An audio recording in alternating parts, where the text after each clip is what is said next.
What if a man of both worlds, dungeon and surface, existed? A common ground between the two. A messiah that possessed the ability of a familia, yet had the power of a monster.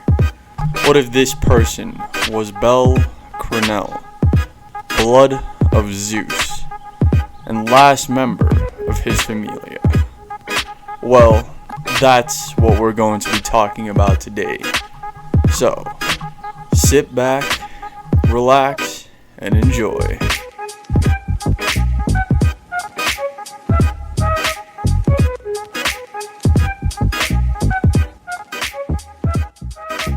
I would like to give a quick shout out to our members, all listed here. If you see your name here, you're probably a member. If you are a new member, please comment. I will add your name to the list. And yeah, I would also like to add that we do now have merch. As you can see, we have this cool hoodie design. We have this cool shirt. We do have a long shirt, but they're currently not in stock. And this cap, all beautiful and sponsored by Streamlabs. So if you want this type of cool merch or even create your own, Streamlabs link is also in the description. So go check them out. And without further ado, roll that intro.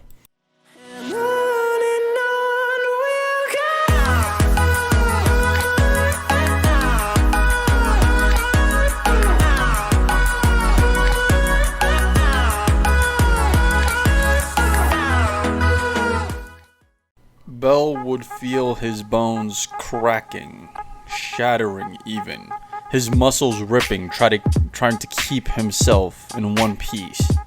But it's useless as he's thrown to the ground. He would try to move, but it wouldn't work. He's basically limp. He was their last hope. That status update was their last hope.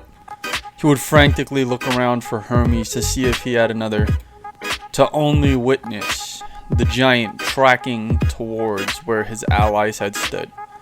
It would pick up a group of them. Among these is Hestia. And as it starts crushing them, he'd hear her scream out. He couldn't take it. For some reason, he felt attached to this goddess. He would scream. His body would start glowing as he would stand up slowly. A pure amount of power would radiate off of him, so much that the giant would lose attention, dropping all the people, for them to be saved by some lower tier adventurers, as it looks at him, wondering what that was. Then suddenly, with his hand moving forward, Bell would say, "You're done," firing an unknown blast that would almost vaporize the top half of the giant. He'd feel himself falling down, but he'd catch himself, standing up, running towards it. And as he does, he finds himself above the crystal. He put his hand on the boss crystal, yelling, "Absorb!" as much energy in the crystal as possible left it, going into Bell's body, destroying it in After Effect. His status would have updated, but not to the same. It wasn't updated in the sense of he had gained new abilities or even leveled up. No, the corrosion had disappeared and he had a new trait, similar to the Augernaut, which he once possessed. It says Philogernat, meaning broken hero. Now, Bell's done. He would pass out, only to be taken back to the surface at a later time by the many adventurer friends he had made, saving them from this giant. On the other hand, Hestia had not left Bell's side, even after he had been asleep for multiple days. She had stayed there, in Hermes' guild building, which Bell was currently located at. Even though usually Bell would live with Ganesha, Hermes wanted to keep a close eye on Bell in case something happened. But nothing much would happen, at least till Bell's awakening. He would awaken to find not only Hestia, but the Sword Princess Lady Eyes waiting for him patiently. He would ask how long he had been out, and they would explain that he had been out for a few days. He'd smirk as he tries to sit up, grunting in pain, but he'd accept it. He had lost that battle, and he doesn't really know what happened to him for him to save everyone. When Hestia would quickly remark, it's because of a trait. You used to have the Argonaut trait, but after you had slaughtered those familias, you had lost it.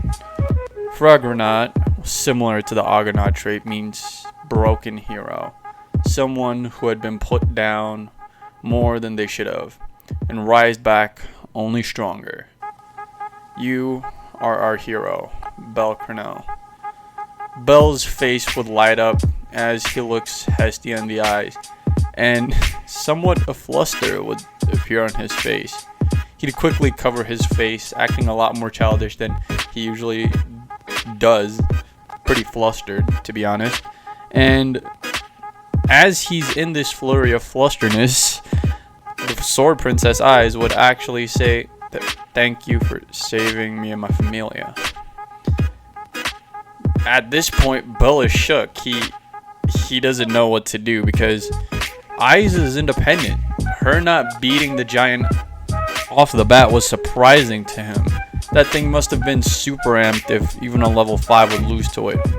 She'd also apologize on her guild's behalf for dragging him along on the scurry in the dungeon without knowing or checking his status to see that it was corroding, that he wasn't even at close to full strength. Obviously, because in the time they had waited for Bell to awaken, Hestia had more than scolded Eyes for taking Bell into the dungeon in the first place. Bell would then apologize to her since that was all his fault. The dungeon reputed for gods being in there, and the only reason's because he wasn't responsible enough to deny the fact that he wasn't okay.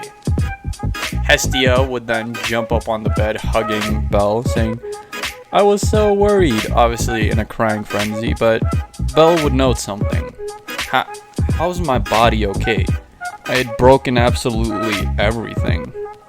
When the Sword Princess would say, "At that last moment where you were falling to the ground, you had absorbed the crystal from that beast. Not a boss. At least I can't call it the floor boss since it was completely different. Stronger and much more." With Bell only snickering, saying, "I guess even though I didn't realize it, I kind of saved my own ass," as he would look up to the ceiling. When he realizes Hestia's breast section in a certain location, he would jump up once again in a flurry, losing all his calmness, basically stuttering at this point. As he can't even say a word, he would bolt out of the room through the open window. Both Hestia and Eyes would look out said window, just laughing about what had just happened. Hestia knows exactly why Bell ran away, but Eyes she's naive to the fact.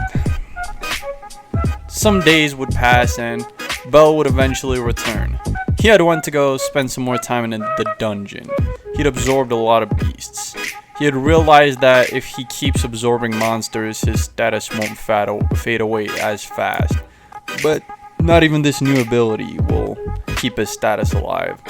He would return to Hestia only to tell her of what's to transpire. When he would get to the broken down church she used to live in, he'd see that for some reason it's renovated. He would look around when he would see Loki and Hestia scrumbling, and he'd also say Hermes and Ganesh talking. He would obviously first approach Hermes and Ganesh, asking what had happened. Hermes would have explained that the Loki Familia had felt bad for causing all this, and you hadn't even gotten your payment. Even though the crystal of the boss had been destroyed, they had decided to take on the boss another time to regain the funds they had spent rebuilding Hestia's church. Bell would be surprised, and when he would look at Ganesh, he'd just say that he was there to transport all Bell's belongings. He had some questionable things in there, but Bell would then start getting flustered. Me live with Hestia? obviously his face just being red at this point. So Ganesh and Hermes would leave in a laugh, as he'd be forced to walk up to Loki and Hestia, who had finally stopped scrummaging amongst each other. Sorry for my mess up of words. But when he would approach them, the first thing he'd do was actually bow to Loki, saying thank you for all that she did, and he does apologize for putting her familiar members in danger. She would awkwardly stop talking as she would look at Belle and saying, "You know, kid, you shouldn't be this uptight. It was all of our faults. It was, more importantly, the guild's fault. Aren't those bastards supposed to check your status every time?" With Belle just basically tripling backwards, saying, "I forgot to go past the guild building." With Loki basically smacking him on top of the head. With fucking Hestia just deciding, "Hey yo, what the fuck, Loki?" Okay, I'm sorry for cussing, but I need to get this out of the way right now. Sorry for the interruption in the video. I do cuss, everyone. A lot of people don't realize me cussing in my videos, but I do cuss. This is not family friendly at all, but it's not necessarily too dangerous for kids. So if you don't want your kids cussing, parents, don't let them watch my videos, because even though I try not to cuss, it do slip every now and then. Sorry for breaking up the video, but yeah, back into it. Hestia and Loki would be back into it. They'd be fighting again. This time not only verbally but physically. They physically like harming each other. Like eventually Belle would pull the balls together to pull them apart, and thus would result in Loki storming off, Eyes following her with only a nod, and Hestia in a pout saying, "Why did you take me off of her? I was about to win that." Belle would smile and look down to the goddess he had fell in love with. There's nothing else he could call it. That's exactly what had happened. He had fallen in love with this goddess, and now he needs to protect her. He would tell her that he needs to go. There is something very important he needs to do. If she needs anything, he gives her a vial of blood. He'd say, "Drink this. It will alert me that someone is taking away my health." Let's say it like that. "And if I feel that, I will be by your side in an instant, Lady Hestia." Hestia's face would be completely red herself as she buries it into Belle's chest, with Belle becoming equally flustered, to say the least. Now, we leave off with Belle setting out on an unknown journey, Hestia with the remodeled church, and all the familias in the city being interested in what the next thing Belle Cranel is going to do will be.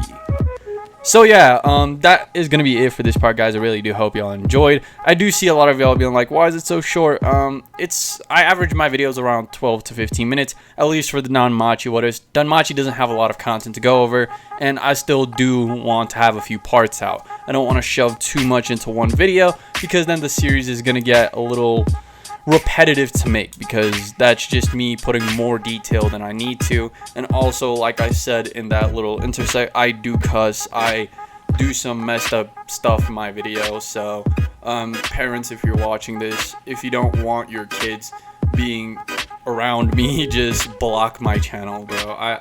I can't tell you to do otherwise. And yeah, I would like to thank the Dragon Lord for creating our intros and outros. So yeah, without further ado, roll that outro. 1, 2, 3, let's go!